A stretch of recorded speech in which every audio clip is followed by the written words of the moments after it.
WhatsApp ভাই, আশা করি সবাই ভালো আছো। তো আর একটা ব্লাড স্ট্রাইকের ভিডিওতে সকলকে স্বাগতম। ঠিক আছে, তো ভাই আজকে তোমাদের একটা হাইলাইটস দেখাবো। ঠিক আছে, বড় ম্যাচে তো ওকে, তোমাদের হাইলাইটস দেখাবো। ওকে, তো দেখো, তারপর বলো ভাই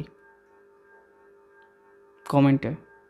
তো ভাই তার সাথে এটাও বলো যে কারা কারা ব্লাড স্ট্রাইক খেলো বা এখন ডাউনলোড করছো। ওকে, তো চলো ভাই ভিডিও দেখা যাক।